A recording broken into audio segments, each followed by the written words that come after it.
Encore une autre fois. Avant que nous prions pour les malades, j'ai logé chez frère Argon Bright. Et mes bons amis Léo et Dean savent ce qu'il en est des appels téléphoniques. Quand le téléphone sonnait, c'est frère Argon Bright qui répondait. Et vous savez, vous ne pouvez pas être partout, mais cette fois-là, c'est moi qui ai décroché le téléphone. Je crois que tout se déroule selon la manière providentielle de Dieu. Ne le croyez-vous pas?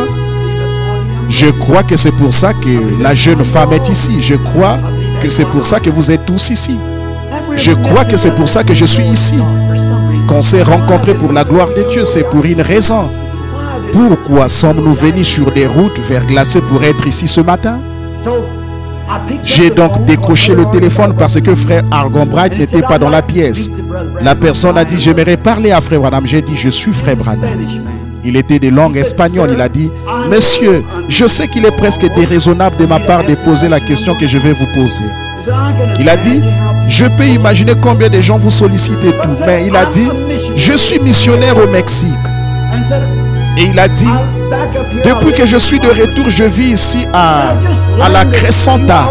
Et je viens d'apprendre, il y a quelques heures, que vous étiez en vie. Et il a dit, j'ai pris mon bébé pour essayer de l'amener vers vous, frère Robert. Ou vers certains des frères qui prient pour les malades.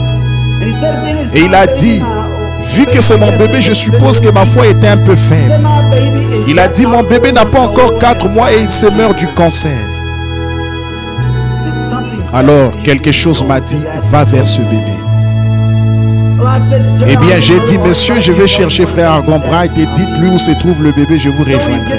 Alors il va, je suis allé chercher frère Argon Bright et lui a dit, donc nous sommes montés dans la voiture et nous y sommes allés. Et j'ai rencontré sa petite épouse. Lui était mexicain, même s'il n'en avait pas l'air. Il était blanc de peau, le teint clair, pourtant il était mexicain. En effet, les Mexicains sont souvent blancs car ils se situent entre les Espagnols et les Indiens. Et certains de ces Indiens sont totalement blancs, blancs comme neige. Et sa femme était finlandaise, parfaitement blonde. Une petite femme très gentille. Et je suis allé à l'hôpital avec lui pour voir son bébé. Quand je suis entré dans la chambre, il avait placé juste à côté du bureau principal des infirmières. En effet, le petit bébé âgé d'à peine 4 mois était né avec des tumeurs malignes dans les mâchoires, qui en enflant dépassaient à peu près comme ça de son visage, comme ça, qui dépassaient comme ça. Les médecins avaient essayé d'opérer. Il avait d'énormes cicatrices profondes tout autour de sa petite gorge, tout autour. Cela n'a pas arrêté le cancer, ça n'a fait que le faire remonter dans sa langue. Et ses petites mâchoires pendaient comme ça et des grandes cicatrices profondes. Et sa petite langue, sa petite bouche n'était pas plus grosse que ça. Et sa langue tout enflée, probablement grosse comme ça, sortait à peu près de ça et était devenue noire. Et lorsque l'enflure a atteint son palais, cela a bloqué la respiration en provenance de ses narines. Évidemment, la respiration qui passait par ici a aussi été bloquée. Ils ont dû lui faire un trou dans la gorge. Il avait comme un petit sifflet, comme un petit tube métallique dans la gorge. Ses petits bras étaient maintenus dans des attelles comme ceci pour l'empêcher d'arracher ses sifflets avec la main. Sinon, il s'étoufferait. Du liquide du cancer s'écoulait et l'infirmière devait se tenir là avec quelque chose pour aspirer les écoulements provenant du cancer qui sortait du sifflet. Sinon, il s'étoufferait et on mourrait. Le père est allé à son chevet et il a dit, Ricky, le petit garçon à papa. Il a dit, papa a amené frère Branham pour qu'il prie pour toi, Ricky. Quand il a dit le petit garçon à papa, le cœur m'a manqué. Je ne pouvais plus supporter ça. J'ai dû me tenir au bord du lit. Le petit garçon à papa. Et le petit enfant, même s'il était encore très jeune, savait que c'était son père. Sa respiration est devenue sifflante comme ça et ses petits bras étaient comme ça et lui qui essayait de caresser le petit enfant sur la tête. Un pauvre petit bébé né dans cet état. Je n'arrivais plus du tout à parler. Vous savez, vous devenez tellement ému que vous ne pouvez rien dire. J'ai baissé les yeux et j'ai vu ces toutes petites mains qui sortaient de dessous de ces grosses attelles. Ça faisait comme le bruit d'un sifflement. J'ai pensé comme ça fait pitié. Et quand j'ai pu finalement reprendre mes sens en quelque sorte, suffisamment pour pouvoir réfléchir, j'ai pensé, Jésus, veux-tu dire que tu prends plaisir à voir cela? Je ne peux pas le croire. Je ne peux tout simplement pas croire que tu puisses recevoir de la gloire. Tu fais que ce petit bébé souffre comme ça. Ça ne se peut pas. Si cela fait que moi, un pécheur, je me sente comme ça envers ce bébé, qu'est-ce que cela te fera à toi, la source de toute miséricorde?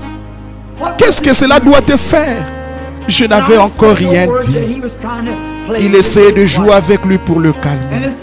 Une petite couche recouvrait son petit corps à peu près. Le petit corps et tout n'était pas plus gros que ça. Sa tête était la partie la plus grosse. Sa mâchoire était tellement enflée.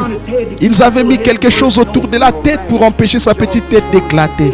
Vous savez, un chiffon pour l'empêcher d'éclater. Ses mâchoires étaient tellement enflées, elles ressortaient comme ça et l'infirmière se tenait là. Et j'ai baissé les yeux vers le petit enfant. Je me suis dit, Seigneur, que ferais-tu si tu t'étais né ici? Maintenant, je suis conscient que je suis à la chair. Et je suis conscient que Dieu est présent. Mais il m'a semblé que quelque chose a parlé au fond de mon âme et a dit, j'attends de voir ce que toi tu vas faire à ce sujet. J'ai donné mon autorité à l'église.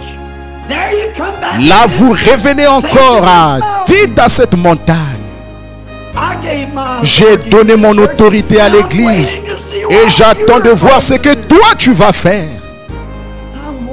Je me demande si ça, ce n'est pas son attitude envers nous tout le temps. Qu'il attend de voir ce que nous allons faire. Qu'en est-il des signes du temps au sujet desquels nous venons de prêcher? Qu'est-ce qu'il ferait? Il attend de voir ce que nous allons faire. Eh bien, j'ai pris sa petite main de bébé dans la mienne, juste avec le bout des doigts comme ça. Elle était si petite. Et j'ai dit, Seigneur, écoute la prière de ton serviteur. Par la foi, alors que je crois que tu existes, je place entre ce démon du cancer et la vie du bébé le sang de Jésus-Christ. Entre le tueur et le bébé, le sang, je le place par la foi. Et je ne pouvais rien dire d'autre. Je me suis tout simplement retourné et je suis sorti. Le Père m'a suivi. Il a dit, Frère Branham, le Seigneur m'a mis à cœur de vous donner quelques dîmes. Oh, j'ai dit, frère, ne pensez pas à ça, non. J'ai dit, je n'ai pas besoin d'argent, frère. Il a dit, mais j'ai mis mes dîmes de côté. Oh, c'était peu d'argent. Là, j'ai oublié combien exactement. Je crois environ $50. Il a dit, le Seigneur m'a mis à cœur de vous les donner. J'ai dit, je vais vous dire ce que nous allons faire.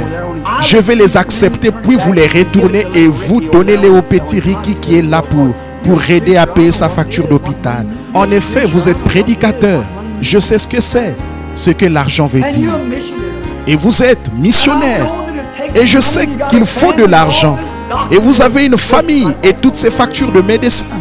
Reversez-les directement pour aider à payer la facture du petit Ricky. Il a dit, je ne peux pas faire ça, frère Branham. La dîme ne sert pas à payer les médecins, elle sert à payer les ministres. J'ai dit oui, mais je vous les redonne et j'ai refusé. Je suis retourné à la maison. Et en l'espace de quelques heures, les mâchoires ont désenflé et sa langue est retournée dans la position normale. Dieu a guéri le petit bébé. Le matin de mon départ, ils ont levé le sifflet de sa gorge. Cela a bouleversé toute la côte ouest. Un médecin bien connu a envoyé son fils avec son petit-fils. Et ils ont barré la route bien au-delà, 65 ou 80 km plus loin. À Pasadena, ils ont barré la route où je devais passer. Afin que je prie pour ce bébé-là qui avait des spasmes cérébraux. Il lui avait fait une piqûre de pénicilline. Et cela avait provoqué un cancer dû aux effets de la piqûre de pénicilline dans sa hanche. Et je suis sûr que le Seigneur l'a guéri. Juste avant de quitter la maison, le téléphone a sonné, il sonnait sans arrêt. J'ai entendu frère Argon Bright argumenter avec quelqu'un. Il a dit, non, je ne ferai pas ça. Comme je montais dans la voiture, une petite voiture break est arrivée. Qui était-ce si ce n'est mon petit frère mexicain et sa femme? tous les deux étaient en larmes et louaient Dieu. Il a dit, frère Branham, je vous ai apporté ces dîmes. Oh, j'ai dit, frère, je ne vais pas accepter ça. J'ai dit, je ne pouvais vraiment pas faire ça. Il a dit, mais je vous les ai apportés. Il a dit, j'ai dit, je vous avais dit de les utiliser pour payer la facture de Ricky. Il a dit, ce matin, quand je suis allé donner ces dîmes au médecin pour payer la facture de Ricky, le médecin a dit, vous ne me devez rien. Il a dit, je n'ai rien eu à voir avec ça. Il a dit, c'est un phénomène remarquable. Il a dit, vous ne me devez pas un sou. Alors il a dit, prenez les frères Branham. Le Seigneur m'a dit que vous devriez les prendre. J'ai dit, oh, je ne peux pas. J'ai dit, Seigneur, je n'ai pas envie de le faire. Alors quelque chose m'est venu à l'esprit. Un jour, Jésus s'était né là, il observait les hommes riches déposer des grosses sommes d'argent qu'ils avaient en abondance. Oh, comme ils en avaient beaucoup, ils pouvaient en donner beaucoup. Et une petite veuve est venue déposer 3 sous. C'était tout ce qu'elle avait. C'est tout ce qu'elle avait pour vivre. Et elle les a déposés là-dedans. Maintenant, nous, qu'aurions-nous fait? Oh, sœur, ne faites pas ça. Non, non. Vous savez, nous n'en avons pas besoin. Ne jetez pas ça là-dedans. C'est tout ce que vous avez pour vivre. Mais Jésus l'a simplement laissé faire. Car il y a plus de bonheur à donner qu'à recevoir. J'ai pris ces petites dîmes. Je ne sais pas quoi en faire. Je vais les verser à une œuvre quelque part pour la gloire de Dieu, quelque part de mon mieux. Qu'est-ce que c'est? C'est la gloire de Dieu, c'est la puissance de Dieu. Les ombres tombent, Christ apparaît. C'est pour ça que des signes et des prodiges apparaissent. C'est cette grande lumière du Fils qui se reflète à partir des étoiles du matin avec la guérison sous ses ailes.